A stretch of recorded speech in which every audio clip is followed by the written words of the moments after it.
Ini ada yang ini dari Jen Chan ya, mungkin ya, channel Jen Channel. Ada modal dikit udah ada warung, walaupun kecil, warung kopi dan makanan. Tapi masih ngontrak tanahnya, bisa nabung dikit tapi untuk beli tanahnya rasanya butuh banyak nabung banyak tahun nabungnya. Tidak pernah terpikir untuk hutang. Jadi bingung dengan modal sedikit harus usaha apa lagi agar tanah kontrakan bisa terbeli. Bila tanah tidak boleh diperpanjang kontraknya, kondisi seperti ini bikin buntu pikiran ini.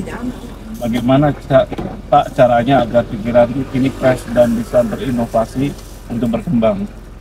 Jadi ini saya akan jawab sob. Jadi, Assalamualaikum warahmatullahi wabarakatuh. Alhamdulillahimin wa binastain ala umurnya wadin wassalatu wassalamu ala asrofil anbiya'i mursalin wa ala sahbihi ajmain. Assalatu wassalamu alaikum sayyidi ya Rasulullah usbiya dikolatilatiladiki.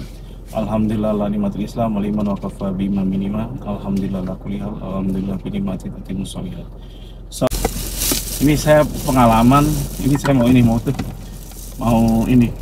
ziarah ya ke makam ibu mertua dan juga adik ipar Mas Marianto Catur Wicaksono yang sudah menyadarkan saya tentang riba, bahaya riba. Yang kemarin tuh yang nyadarkan saya salah satunya beliau. Jadi Haji Marianto Catur Wicaksono, dan mohon doanya sobiya berikan Al-Fatihah buat beliau. Haji Marianto Catur Wicaksono bin Eko Sukadi gitu. Oke sob, saya jawab. Saya jawab gini karena saya mengalami sendiri. Dimulai ketika saya waktu itu habis bangkrut sob. Jadi kalau bangkrut itu minus namanya gitu. Malah nanggung hutang cukup besar, cuman saya tidak cerita aja sama istri sama siapapun supaya dia nggak panik gitu. Hutang saya cukup besar, hutangnya bukan hanya hutang bank, tapi hutang dagang gitu. Dan ketika sudah mulai agak baik kan, sudah masuk tidak call 2-3 lagi, masuk call 1 lagi, saya alihkan hutang dagang tadi menjadi hutang bank gitu. Jadi besar sekali tagihan saya tiap bulannya. Dan ketika bangkrut itu saya tidak punya lagi tempat sob. Jadi tempatnya itu adalah showroom saya tuh ngontrak gitu. Jadi kejadiannya saya ngontrak di satu showroom di Sanur ya untuk kitchen saya itu dari pengusaha Chinese ya. Tapi kalau bapaknya saya kenal, itu cukup bijaksana. Ternyata anaknya luar biasa gitu. Nah disinilah kuncinya ketika kita ini. Saya bisa punya showroom, mungkin gara-gara tersakiti sob. Jadi gini, kok bisa sih Kev gara-gara tersakiti? Ya iyalah gini ceritanya. Saya ngontrak waktu itu dengan durasi bayar 6 bulan gitu. Untuk 2 tahun atau 3 tahun. Saya renovasi. Nah pada saat saya udah bayar setengahnya lagi, saya rugi itu bukan ini, mungkin hampir 100 saya rugi. Jadi pas 3 bulan atau 6 bulan saya lupa itu. Pas pada saatnya, 1 hari sebelum saatnya saya datang ke rumahnya mau bayar gitu. Orangnya tidak ada gitu.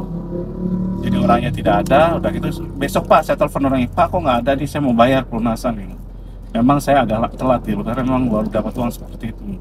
Karena saya renovasi dulu, uangnya saya pakai renovasi biar nyaman sedikit, meskipun tidak besar renovasinya, tapi itu cukup ngabisin dana juga gitu. Setelah itu, ini aja Pak tunggu besok dah katanya. Besok saya datang lagi, nggak ada lagi, hanya ada pembantunya aja. Kebetulan bapaknya kena stroke waktu itu. Salah satu pengusaha besar di art shop di sini. Udah gitu besok lagi Pak datang, besok lagi ya udah 2 hari lagi, besok lagi datang nggak ada juga, besoknya lagi berarti udah 2 hari saya telat. Jadi pertama saya sebelum telat datang, pas kedua hari datang ketemu ngobrol, kita cicat, ngobrol cukup lama, sekitar 15-20 menit. Pas saya bilang Pak ini uangnya saya disiapin untuk pelunasannya, tiba-tiba orang itu ngomong gini, mohon maaf Pak Ridwan kan telat sekarang 2 hari. Lah kan saya kemarin bayangin loh, saya dikadalin. Saya waktu itu umur masih 40-an, di bawah 50, 45-an. Saya dikadalin anak kemarin sore, masih 26, 27 lagi. Dan itu sakitnya, nyesek sob sakitnya. Mau marah gimana, tadinya sih mau main kasar aja gitu. Tapi saya sabarkan aja. Nah, kesabaran itu berbuah kebaikan ya. Nah, setelah itu saya ngomong ke dia, kenapa? Telatin udah 2 hari Pak Ridwan. Loh kan saya udah datang kemarin 4 hari. Iya, tapi kan sekarang ininya. Dan lagian toko itu saya habis kontrak di satu tempat, saya mau pakai tokonya yang Pak Ridwan tempati. Jadi loh kita bilang, saya kan pembantu Anda juga tahu, saya telepon dari rumah Anda bahwa saya datang sini udah bawa uang udah 4 hari, saya nongkrong kayak orang gimana gitu. Ternyata apa nggak bisa tetap gitu. Jadi dia saya baik di Pak Ridwan, saya kasih waktu sampai Desember, berarti masih ada 3-4 bulanan lagi untuk pindah gitu. Di situ saya meledak sok, ya Allah.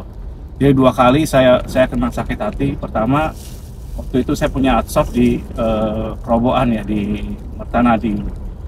Adshop itu sewanya per tiap tahun tuh cuma 20 jutaan, tiba-tiba naik menjadi 200 juta sob. Setelah 5 tahun habis naiknya 200 juta 1 tahun gitu. Jadi nggak kira-kira kalau 20 juta naik ke 50 juta masih mending lah 40 juta, ini ke 200 juta gitu. Wah sakitnya sob, nggak bisa ini dan itu harus dibayar 4 tahun gitu, 3-4 tahun minimal, dan itu saya nggak punya uang seperti itu. Bayangkan di situ waktu itu ramai-ramainya di Mertanadi itu. Akhirnya saya pindah ke Sanur, ke Sanur juga dikerjain juga gitu. Nah 2 kali ini saya langsung doa yang mau, ya Allah saya ini udah dipantang-panting ya Allah. Nah saya alhamdulillah doanya bener sob. Jadi saya ikhlas ya Allah, tidak marah, tidak ngapa-ngapain, wasilah itu saya dengan mudah-mudahan kesabaran saya ini sudah 2 kali saya disakitin orang itu, engkau berikan saya tempat ganti tapi yang strategis gitu. Jadi saya mintanya strategis ya. Jadi bukan di, padahal kalau kemampuan udah nggak ada karena saya habis bangkrut ya, dan masih norokin hutang-hutang keluar gitu. Ya Allah berikan saya ini untuk kemampuan untuk bisa beli ruko, tapi rukonya di tempat strategis di jalan yang paling bagus sih, Bypass Ngurah Rai itu. Ternyata apa? Itu kan saya ngontraknya di Sanur, Bypass Ngurah Rai juga, tapi di Sanur. Dan alhamdulillah nggak lama kemudian ada satu tempat kecil sekali, mungkin sekitar 100 meter, dan saya mau beli di situ gitu karena kemampuan keuangan saya nggak ada gitu. Nilainya mungkin ya berapa gitu, di bawah 1,5 miliaran lah gitu, kecil sebetulnya. Dan tidak ada tempat parkir gitu. Ketika saya mau ambil di situ ternyata istri saya protes gitu. Ngapain beli yang kecil gini mas, nggak ada tempat parkir segala macam-macam, nggak berkesan sekali, nggak gimana gitu. Lah dia bilang masalahnya dia kan nggak ngerti bahwa saya nggak punya duit gitu. Masalahnya nggak punya uang, nggak punya gimana, nggak punya kemampuannya kecil gitu. Dan ke depan pun kalau mau beli itu paling di bawah 2 miliar mampunya gitu. Tiba-tiba tapi ada yang jual juga sebelah sini mas, Jeng bilang. Nah ini baru bagus katanya, potensi katanya. Jadi ada ruko 3 lantai, dia bilang waduh dasar istri nggak ngerti kondisi suami yang lagi sulit gitu. Tapi ya nggak apa-apa, saya terima gitu. Akhirnya saya nego ke orangnya, lumayan. Ruko itu mahal posisi saya beli sob, jadi cukup mahal lah gitu. Jadi intinya seperti itu. Ada jembatannya bisa untuk parkir. Jadi kalau di total itu luasnya bisa berapa ya? Hampir 3 area lah, 300 meter gitu. Karena ininya sendiri 100 meter jembatannya sendiri gitu. Jadi setelah itu, dan potensinya lagi di sebelahnya ada tanah kosong gitu. Mudah-mudahan bisa kebeli gitu, untuk workshop gitu. Dan saat itu pun saya sebenarnya punya ini apa tuh bengkelnya itu saya ngontrak sob. Jadi ngontrak di satu tempat dekat tempat sampah, buang sampah kecil banget. Kalau bengkelnya besar tapi kantornya kecil gitu. Nah kesakitan tadi itu saya jadikan momen untuk bisa wasilah saya, kalau Allah memberikan saudara, memberikan saya tuh tempat yang lebih layak gitu. Dan alhamdulillah sob, semuanya terkabul gitu. Jadi intinya pas saya negosiasi, yang punya ruko pun itu orang Chinese, pengusaha Chinese, punya hotel besar di Seminyak ini. Dan saya waktu itu memang ada dana sekitar 50 jutaan gitu. Jadi ada dana 50 jutaan, mungkin cover cuma 10% doang gitu. Enggak sih, 1% doang gitu. Jadi ada dana 50 jutaan sebagai tanda jadi gitu. Nah saya datang ke pengusahanya itu, saya kasih waktu mungkin setahun kayaknya. Saya kasih waktu 1 tahun, Pak, cuma saya minta syarat, saya ngasih tanda jadi ini 50 juta, boleh nggak saya nempati langsung? Jadi saya biar bisa kerja di sini gitu. Ruko itu lama nganggur sebab dijual gak ada yang laku gitu. Nah pas saya datang akhirnya apa, saya langsung melakukan ini ya tadi itu ibadah tadi, sedekahan. Jadi karyawan semua saya undang, saya ajak makan, saya ajak yasinan, udah gitu saya ajak sholawat gitu. Jadi ruko itu sebenarnya saya beli dengan istighfar dan sholawat sob. Jadi bener ini yakin. Karena apa? Karena kalau lihat kemampuan keuangan saya nggak bakal mungkin bisa memiliki ruko strategis itu. Dan luar biasanya ternyata apa? Alhamdulillah kebeli juga. Meskipun di terakhir momen terakhir itu pas pelunasan itu saya tuh kurang berapa, 50 juta atau berapa, dan itu mau dibatalkan sob. Coba bayangin dulu. Kalau nggak komplit duitnya pada jam 4 ini berarti batal transaksinya. Dan saya balikin uangnya Pak Ridwan semua. Padahal saya sudah nikmati situ. Alhamdulillah ditolong juga sama istri. Ternyata istri saya tuh punya tabungan gitu, deposito 50 juta gitu. Mas, ternyata saya punya deposito loh, 50 berapa, 55 atau 60 gitu. Bisa diambil lah. Saat itu jam 3 saya ambil lagi depositonya, keluar cair langsung dekat di situ. Alhamdulillah komplit. Jadi perjuangannya luar biasa, deg-degan, dan alhamdulillah bisa dilunasi, bisa selesai. Dan syukurnya lagi bukan hanya ruko yang saya beli, tanah ke sebelah pun saya beli juga gitu. Nah, kebelinya pun kena tipu lagi, sakit hati banget gitu. Jadi dari sakit hati itu akhirnya berbuah kebaikan gitu. Ceritanya gini,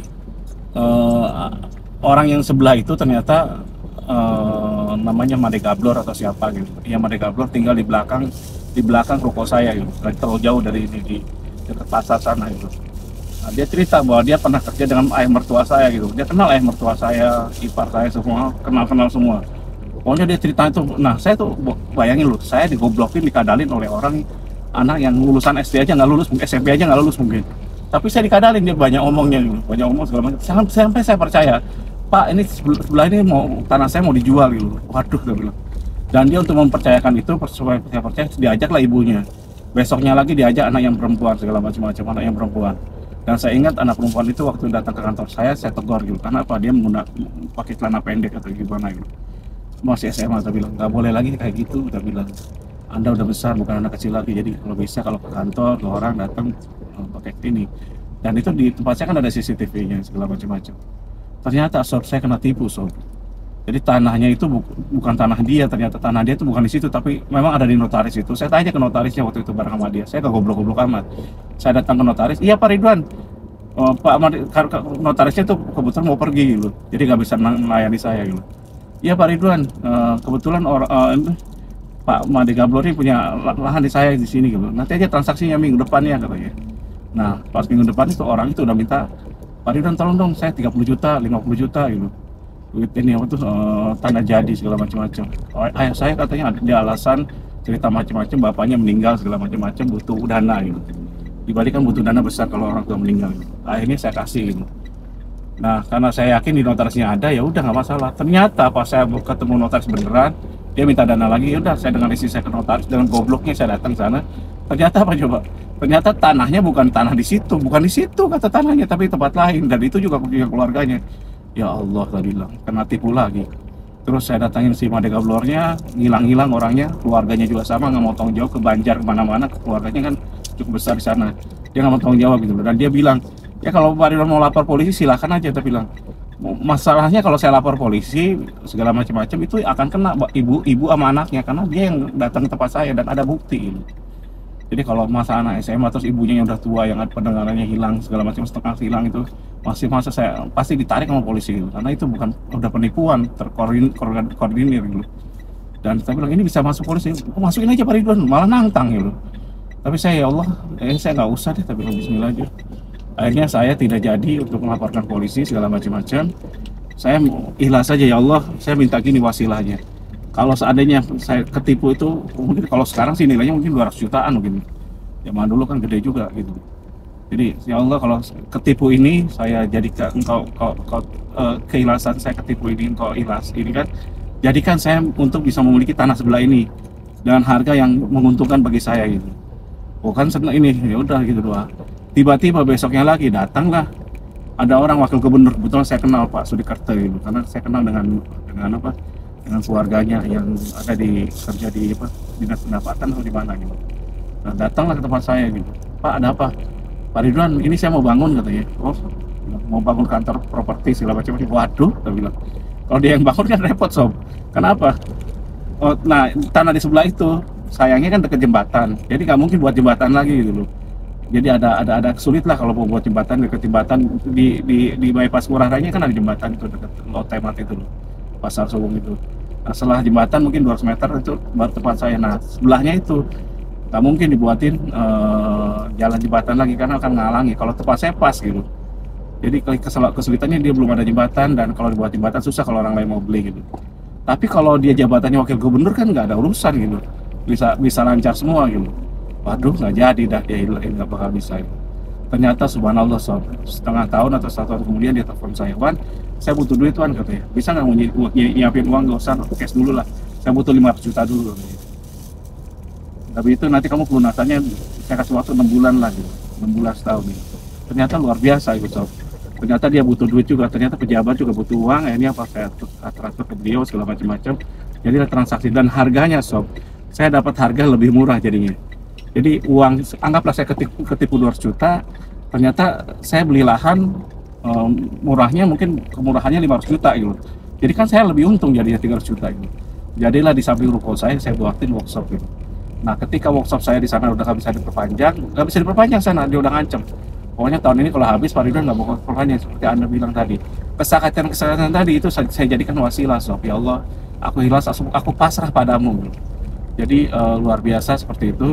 Dan kalau Anda tadi nggak yakin tukang kopi segala macam-macam gimana, ya Anda nggak bakal dapat gitu. Tapi kalau Anda yakin Allah itu maha kaya dan Anda akan dibantu sama Allah segala macam-macam, akan dipermudah, insya Allah semuanya jalan. Yang penting Anda tidak tidak tidak berprasangka buruk dulu, suzon dulu pada Allah yang maha kaya gitu.